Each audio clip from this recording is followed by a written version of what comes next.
7 to about 14 on the line. Okay, so the year 2050 is, wow, 30 years from now. So pretty close. You'll be at 40, you'll be in the prime of your career. So this is what the future would basically look like for you. And we did this study by interviewing a bunch of chief technology officers, CTOs, to get an idea of what they were working on and what they see the future like.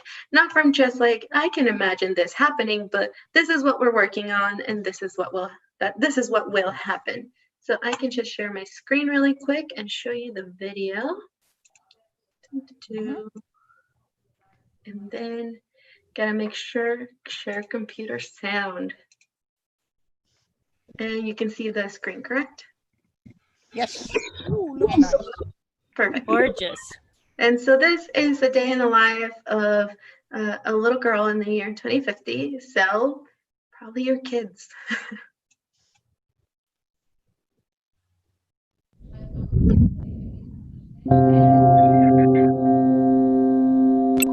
Or the Earth might look like a splattered ball of fire from a meteorite. Good morning. The forecast for today is sunny, 72 degrees.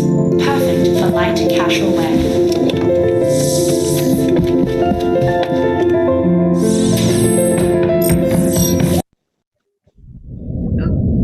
For some reason it restarted. So you get to see the start again.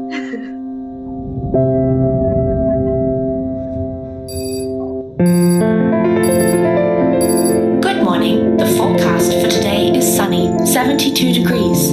Perfect for light casual wear.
And you can go to that link and I can also share it if you guys are interested in learning a little bit more about the year 2050. But that is basically what we think. I don't see the link. Oh, we're going to share it in just a minute, sweetheart. But I don't know about you guys, but I want one of those little pods to come pick me up right now. Yeah, so that's actually what I get to work on now, enabling those technologies. But right now we're just kind of setting forward what that would look like. But it would really be you guys who are going to be directly living and working in this future. So it could be, this is what we think, but as you progress, you might be able to create something completely different, create something new. And I think you guys might be interested in like working in this. And this also includes anything from like the drone delivery that you saw, the air taxis, the supersonic flights, hypersonic flights, and then also commercial space travel. So being able to go to space as a tourist, not just as an astronaut, but as a tourist. And again, this is only in 30 years. It'll be right as you're in the prime of your life. So I think you can really do something big here. And one of the ways that we try to advocate for this and to make this a reality is by allowing you guys to participate already in science, because you're never too young to actually do science. And one of the things that we do is our American Rocketry Contest, which is for grades 6 through 12. And you compete with your team from, it can be anywhere between 3 and 10 people. And you build your rockets and you launch them. And the goal is to bring back eggs safely. So it's like an egg drop, but to the max. So you do this, and then the top 100 teams come to Virginia and compete nationally, and the top team actually goes international. So they either go to London for the Farnborough Airspace Show, or they go to Paris to the Paris Air Show. And this is all paid for by one of our company sponsors. And so you don't even need to pay for anything. You get to go internationally and compete against Japan, France, the UK, and I think there's another country that's going to be added. So, and then if you win, you get to be called the International Rocketry Champion. And this is actually the world's largest rocketry contest. So let me see if I can find a good video. I'll share the website on the chat right now for you guys, just so you can have it as reference. But I want to see if I can find a good video of this, because it is a lot of fun. And this year we actually added something different because of COVID. We couldn't have people get together and compete. So we partner with Kerbal Space Program. I'm not sure if you guys are familiar with it, but it's a video game that actually has a lot of real world applications on launch mechanics, orbital mechanics, and everything like that. And we had the teams reach the moon, land safely, land 3 astronauts, and bring them back. It was a lot of fun, and we got to give free video games to our competitors. So that was a really great thing, and to keep them engaged throughout the summer while we couldn't actually meet in person. And so, okay, I found a good video on the competition, and this is like the last year's competition. This is the national finals. It's 9 minutes long, but you don't need to see all the minutes. Oh no, this is the actual thing. Yeah, but you, in addition to coming to Virginia to compete, you actually get to meet with your congressmen or women and your senators, and you get to talk to them about how awesome STEM is and how they should actually give you guys more funding so you can do more fun things. So not only do you get to learn about science, but you also get to advocate for science, which is something that not a lot of people get a chance to do. No. And really, it's very important for you guys to participate in advocating for science, because it's your future. It's you who are going to be living this future, you who are going to be using these technologies. We are currently working and developing it, but it's really going to be your life. This is going to be your adulthood. And so it's important for you guys to really care about what your future looks like, and to let people know that, hey, I want a good future full of science and full of innovation. And you guys are here with Janet, so I'm sure that's what you guys want. And yeah, so I think it's really important to get involved early and to participate in different STEM activities. And then additionally, one other thing that you can do is learn how to code, because coding is going to be very important with anything living in the future.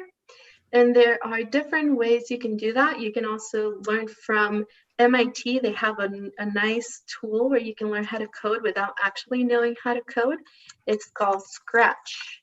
And you learn how to code through words, through commands. So I'm just going to put that. Oh, there you go. You beat me to it, Janet. But it's also going to be, coding is going to be very important to enabling any of the technology that you saw in that video. And here we go. Here's the video. Finally.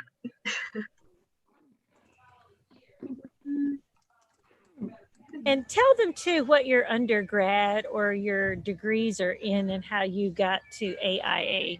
Yes, so my degree is actually in political science. I did not get a STEM degree. I wish I did, but I ended up not getting one because I used to like to talk a lot. I still do. And that's how, again, I got involved in advocacy, but I never stopped loving industry. And you will find out that even if you don't necessarily go into STEM, you can always find your way into STEM. And for me, now I'm even getting to do more technical stuff that I had no idea that I was going to be doing when I first entered industry. And I started in industry with internships.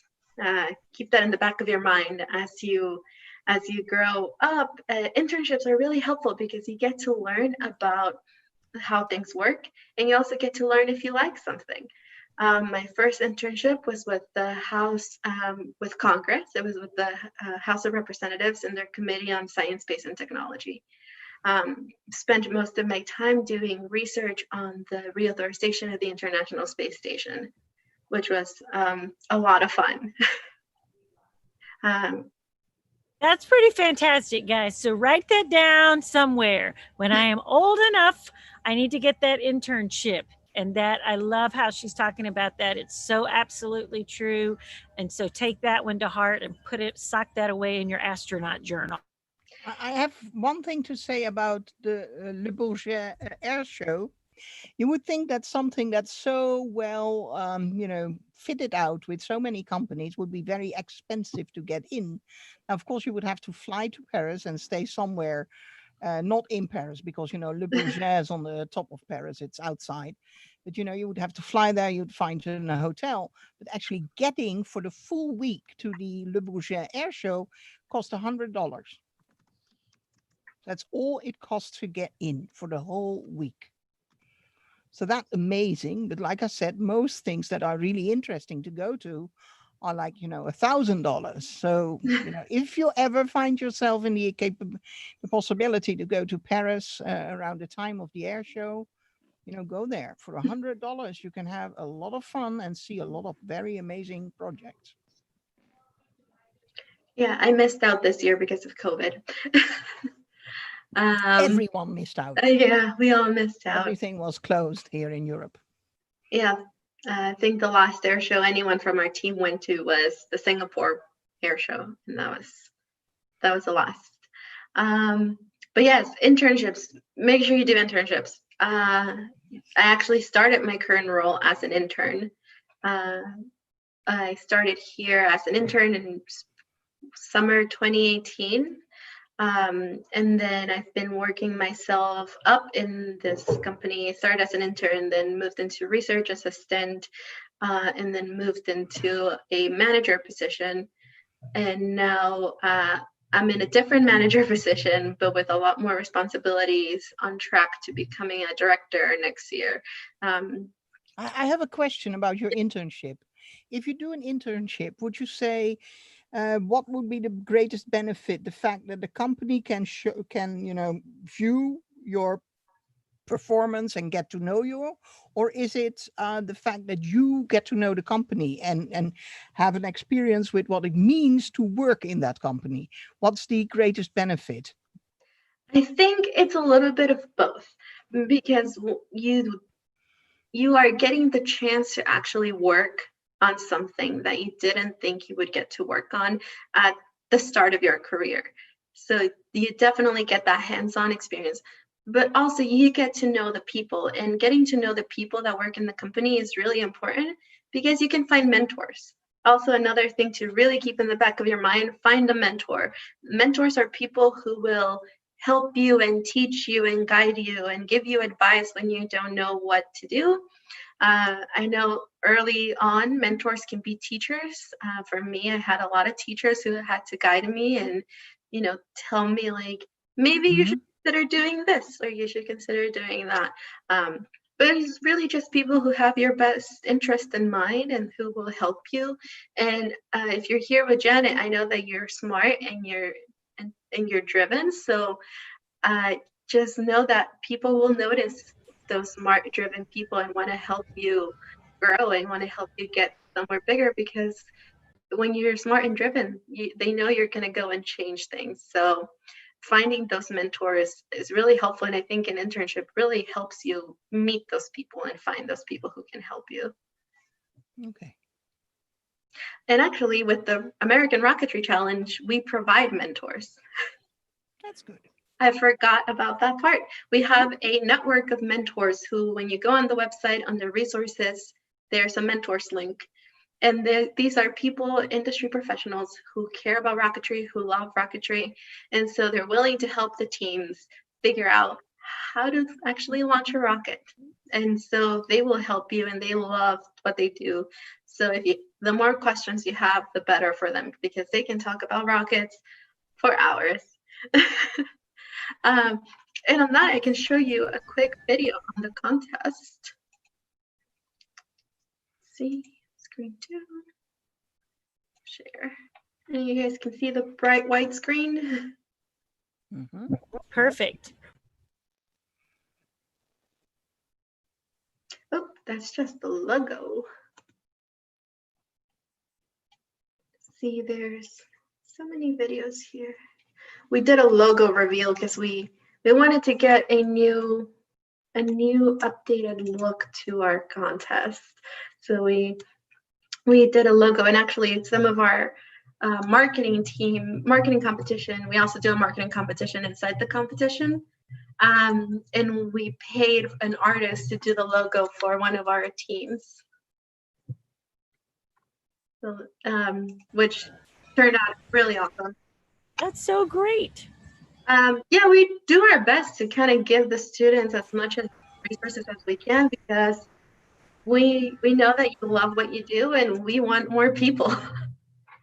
And you're also having that great benefit that as you grow up and as you get older, there's going to be a lot of opportunities for you, as long as you're willing to, work on it and study on those subjects.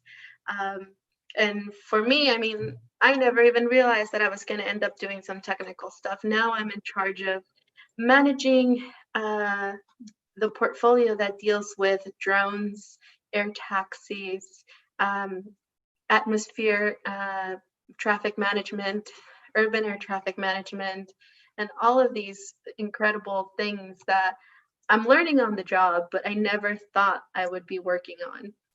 And it's also something that's going to be coming really fast, actually. Operations on air taxis start by 2024, and 2026 they should already be in cities. Yeah, I know. What? Like, I'm excited about that. That's not that far away. Awesome. Yeah. The licensing for those little, those pods you saw picking up that little girl, Yep. licensing for that should be done in 2024. Wow. Oh my gosh. Yeah. I wish I was older. I can't wait to go to school on my Airbus. Yeah, I want to drive something like a flying car, or flying duck shaped as a car, or flying pigs. You could maybe make your own design. Or flying rug. a flying rug or flying carpet. I like it. But yeah, so those will be coming soon. So which is kind of interesting that it's that close. In 2026 they should start showing up in cities. So it's going to be quite an interesting thing happening. And I think it's just going to change the way we travel and change the way we approach things. And especially, it's not just changes in our urban air mobility, it's also going to be changes in the way we launch to space. I mean, commercial space travel is going to start really soon. Isaiah, you have a question? Yeah, are they going to cost a lot of money? Which ones? Commercial space travel or the urban air taxis? The urban air taxis. They actually, the market research says that it should be about as expensive as an Uber Black. So so they will be pretty accessible. Wow. That's, I mean, I'm trying to think. It's like Uber Black. When you do that, you're going to probably triple the normal kind of like Uber fee, right? Yeah, It's about triple about that. So for $100, like you could take, but then I think Isaiah, by that time, let's see, how old are you now, Isaiah? I'm 11. All right. So by 2024, you're going to be 15. How about, think about this, guys. Instead of getting your driver's license, you're going to have to get your flight license to fly your taxi around. Or my flying pig. I Or- want. Yeah. And some of these would It actually says pigs can't fly. That's right. you're going now. And some of these would actually be later down the road. So getting closer to the 2030s, 2040s, they will be automated. So you won't even have a driver or pilot in the pod. It will be completely integrated into the airspace. And there'll be just this incredible network of airspace integration of anything from like your drone for drone delivery, your air taxis, your regular planes, and then you'll also have the supersonic, hypersonic planes, the high atmospheric planes, and then commercial space travel. Okay, Isaiah has another question. And when my mom, when I want something, my mom was like, when monkeys fly, we'll see about that. But monkeys did fly into space even. Yeah, Yes. So Didn't they go to space? exactly. They have. So maybe send her the link of them going to space because they have flown. All right, and I finally found the correct video. when monkeys went to space, the Apollo astronauts were kind of angry, the Gemini and Apollo astronauts, because they were like, if a monkey can do it, you're sending up me. Really? Am I like a monkey? I don't like that. I mean, we are primates, so. One big step for man, one giant leap for a monkey man. Yeah, well, we are kind of monkeys, aren't we? We are apes. Of a Yeah, sort. back then in like the 25,000th century. All right, here we go. I found the correct video. So this is just a quick snapshot of what it actually means to compete in the rocket contest.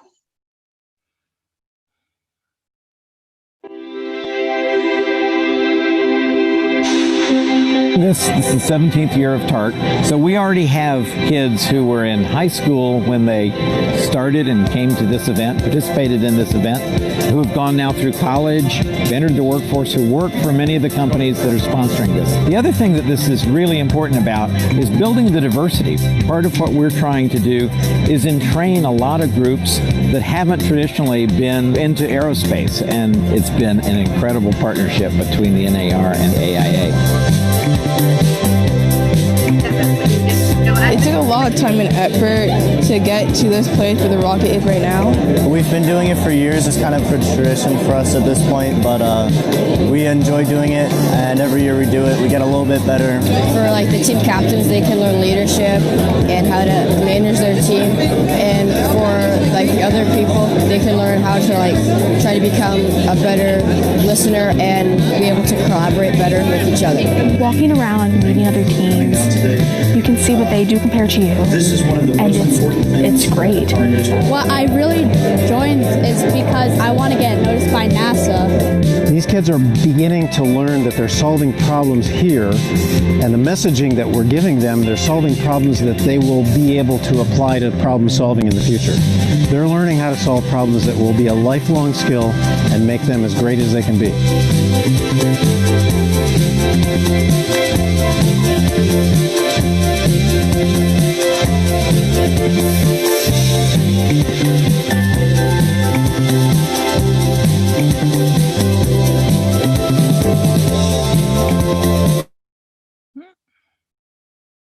Someone should be bringing an airplane because, like we learned yesterday, the guy who has the highest airplane,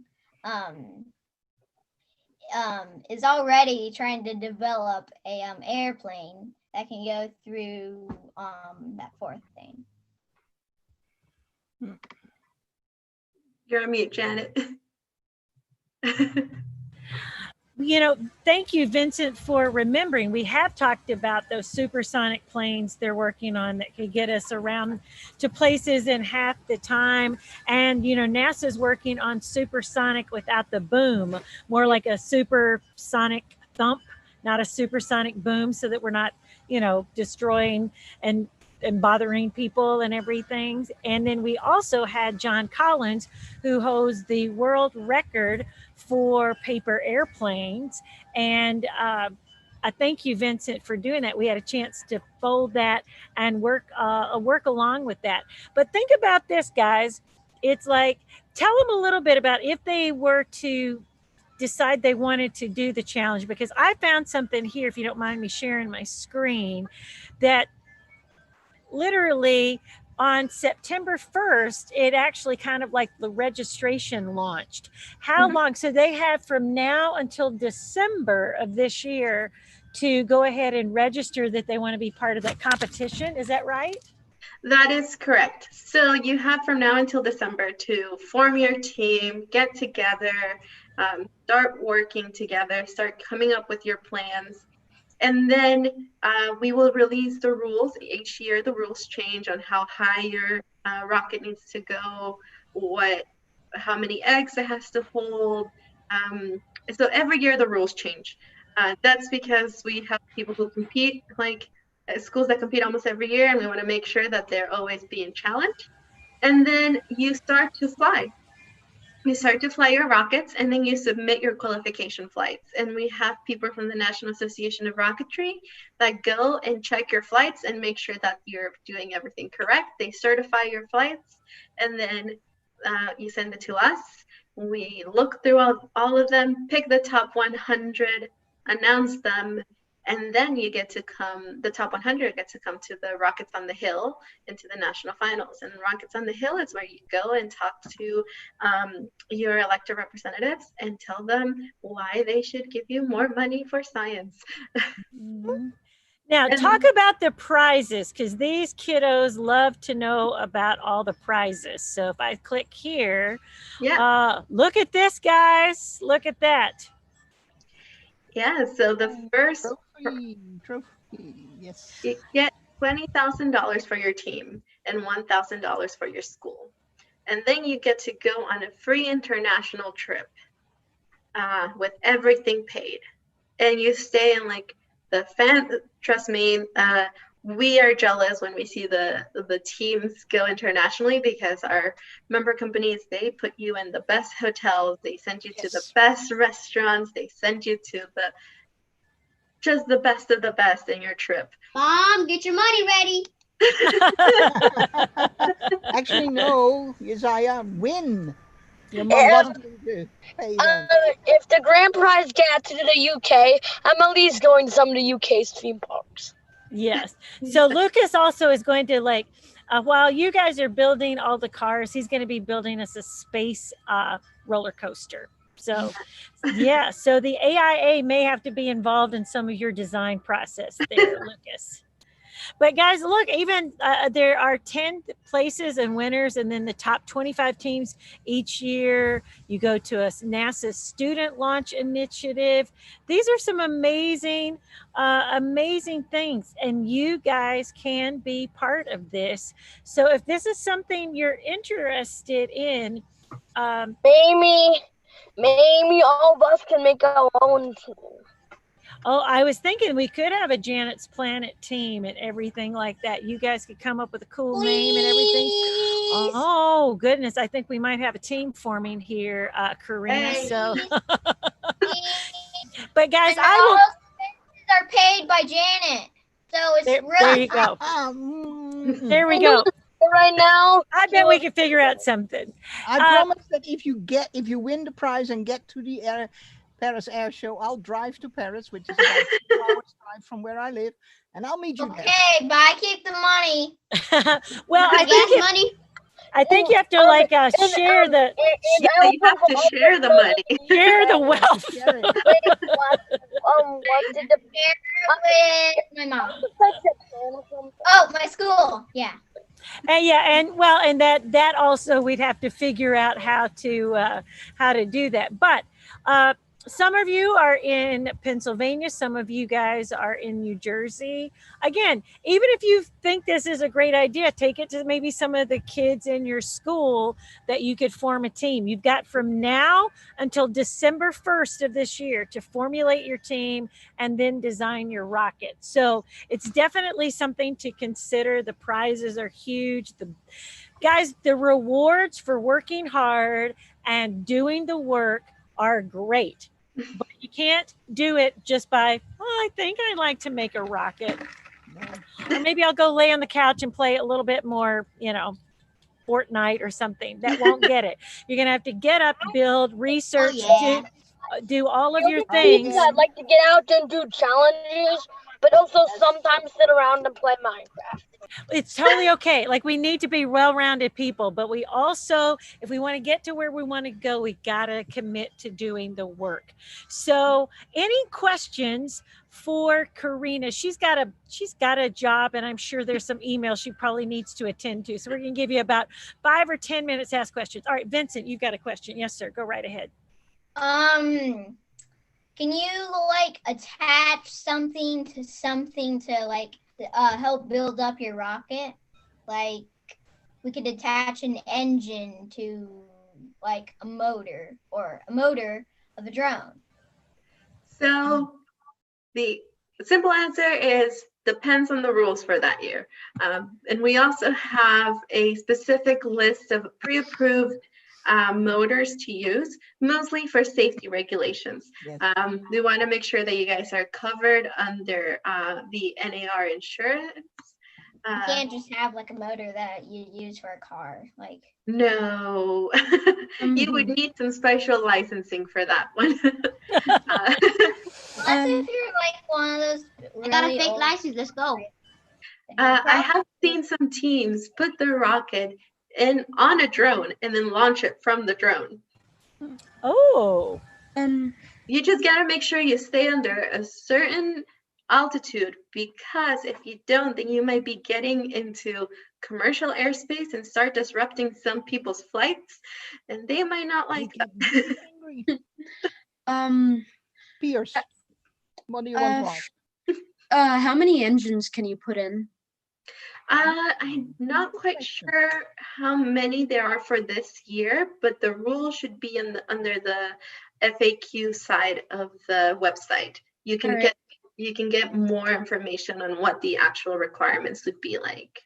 And how many people have to be in your team? 3 to 10. Okay.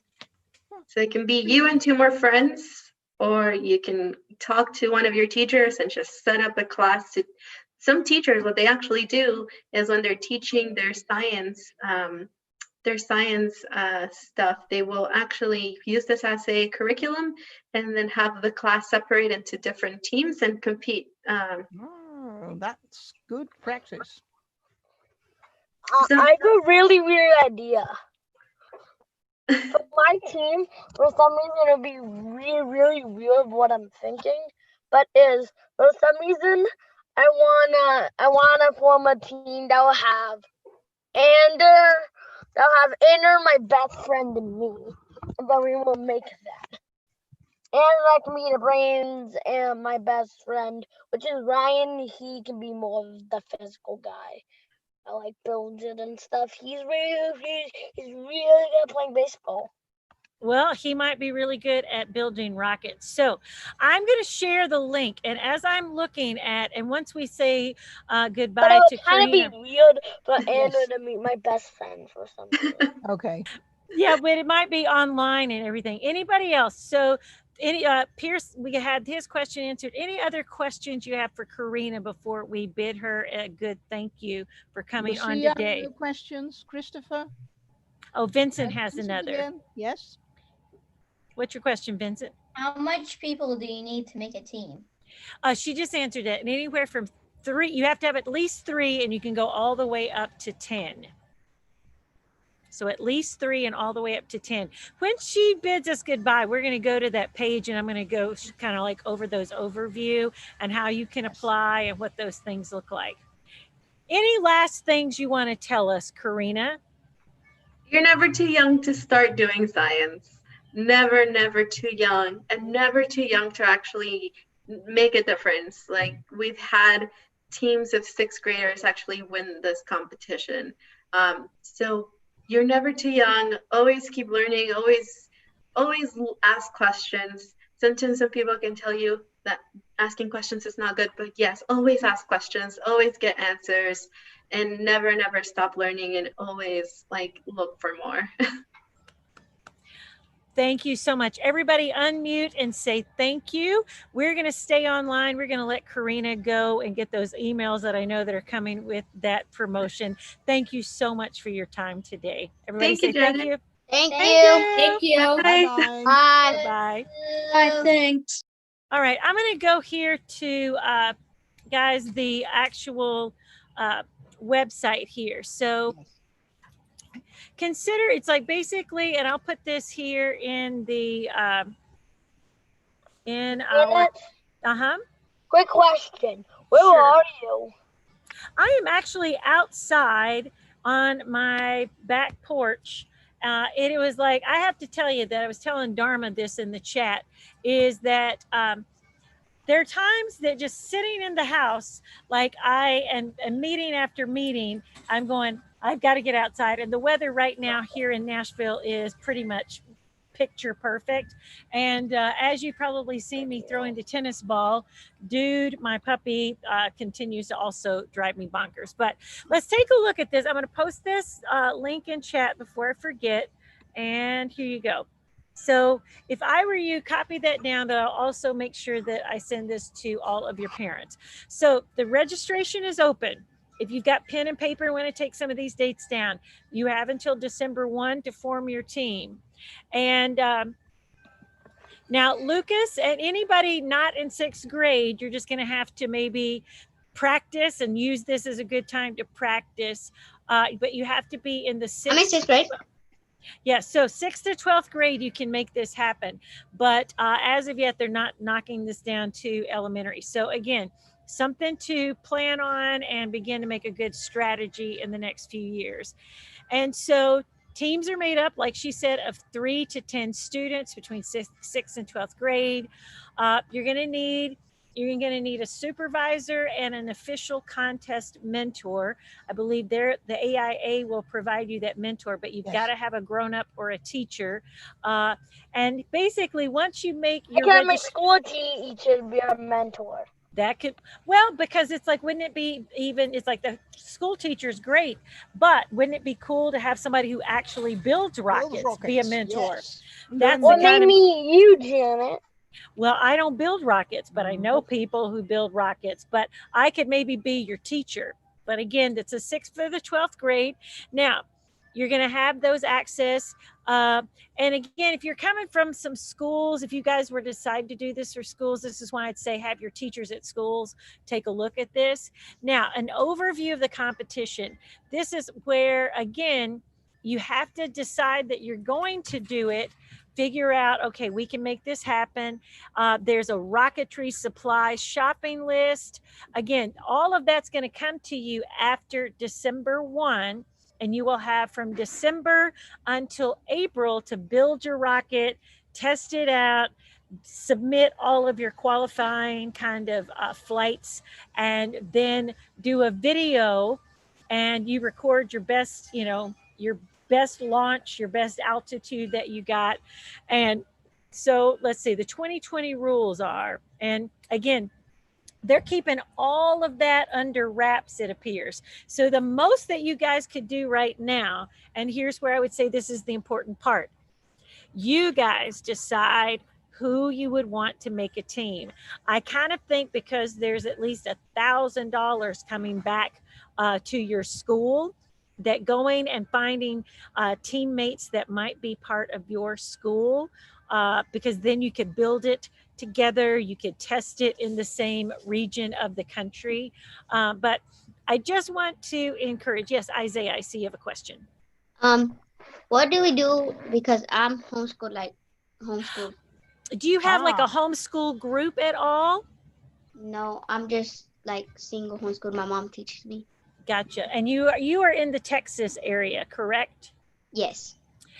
I've got another couple of students that are homeschooled down in Texas. How about I connect your mom with their mom and see what might happen, because it depends on how far away you guys are, but that might be a way to do it. And you know what? I didn't even think about, I'm sure they have homeschool groups and things like that. Do those I would things? think so. And let me ask Karina how that goes as far as like if you guys on this line, Vincent and Pierce, what grade are you in? Unmute. I'm in 6th. And Christopher, what grade? Good. And Christopher, what grade are you in? 6th. All right, so we could have a team here. Let's see. Let me see who else is online. Dharma, are you in 6th or 7th? She'll answer me here in a minute with her audio's not working. So, so guys, that would be something. Now, again, you would have to probably choose, you'd have to get online, consult, and then build that thing together and have a grown-up be with one of you to actually kind of take into and have your mentor meet with you guys. And then, and I'm open to doing that with you guys. So here's what I think I would like for you guys to do. I will send the link to your parents. We'll put it out online for anybody who wants to view it. If your guys go, yeah, sure, let's see how this would work long distance. Again, most of these teams are probably meeting, weekly, but we'd have to put a mentor and a builder together somewhere, but it's entirely doable. Or you could create your own team from wherever you are. I realize I've chosen a place where the sun is getting me right there in the back, but if next year, well, what we were going to do this year with our space camps, I had purchased a bunch of these amazing Bandito rockets. And it basically, you take this little stuffing inside there. You have lots of different wires. We had a great pilot and a rocketeer who loves working with rockets that was going to come. This was down in Newberry, South Carolina, had it not been for this year. But there are brilliant rocket kits online. Maybe that's something that you would request for a birthday or a holiday gift of some sort. And again, guys, it's like, if this is something that's interesting to you, again, think about being chosen. And again, what do we keep hearing from everybody? Failure is indeed, it's okay.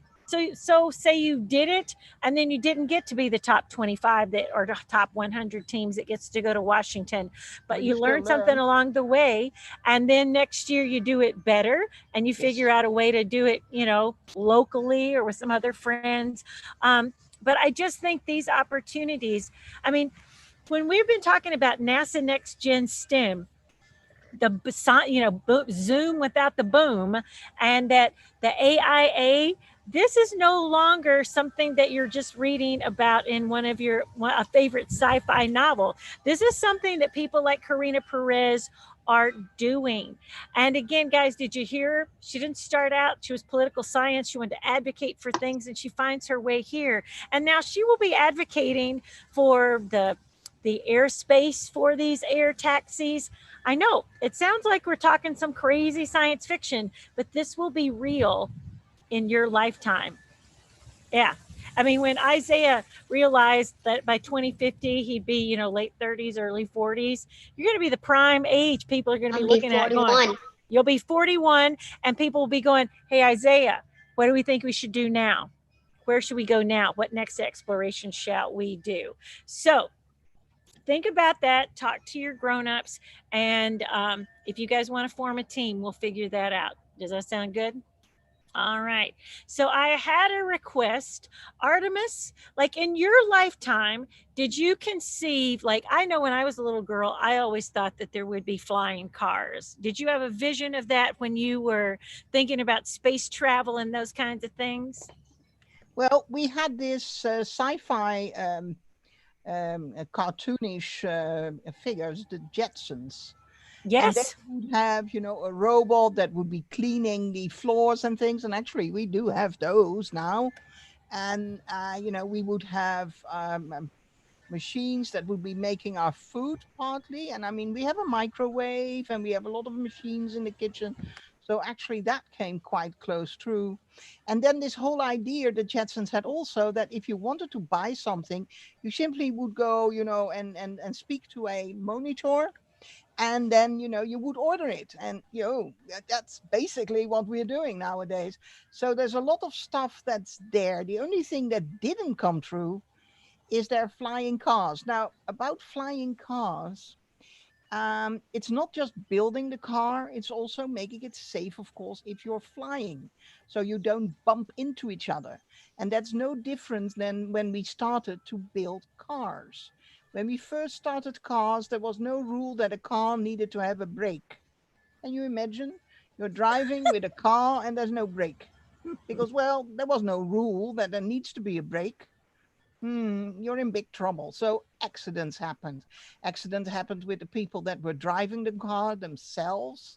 But also, if you have no brake, you might drive into someone, another car, or just a person, or, a cow, a horse, anything. So it's the same with these flying cars. The idea of flying cars is wonderful. And having these drones that are getting stronger and stronger, it's actually getting pretty close. However, we will have to write the rules, or we will end up like, in the first few decades with cars, that people die for no good reason because we didn't think of the rules and didn't think of the safety measures that need to be there. Remember, cars like now, they have all these airbags and things. That's a recent invention. About 25 years ago, there weren't that many airbags. And also there are other things that can really hurt you in a car. And we've been coming up with ideas how to ensure that if you bump into something, whether it's another car or a tree, then you won't get hurt that badly. And the same will have to do with these flying cars. So flying cars, yes, in the next 20, 25 years, they might be there, but there needs to be rules. And some governments might not be as modern. They might not want to write the rules first. They might say, no flying cars in my country. We'll just, see what happens in the neighbor. So you look at Canada, and if Canada's doing it right, okay, then we'll have flying cars in the United States, something like that. That might happen too. So rules will come. And at first, it will be slow, but it will be there within your lifetime. I do believe we'll have these things because we get so close already. I mean, imagine drones, delivering packages. 20 years ago, no go. I mean, in the last 30 years, we got internet. There was no internet 30 years ago. Believe me, there were no personal computers. There were computers, but they were attached like a monitor with a keyboard, and they were attached to a big computer, which was called a mainframe.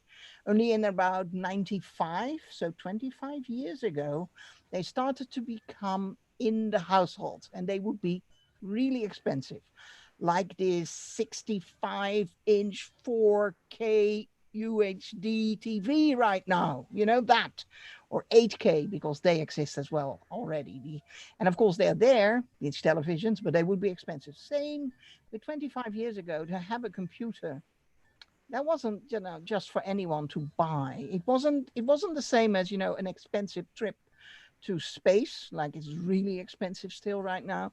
But it was still, it was a lot of money. Most households could have had a pretty nice holiday, the four of them, instead of buying a computer. And then, of course, they became cheaper.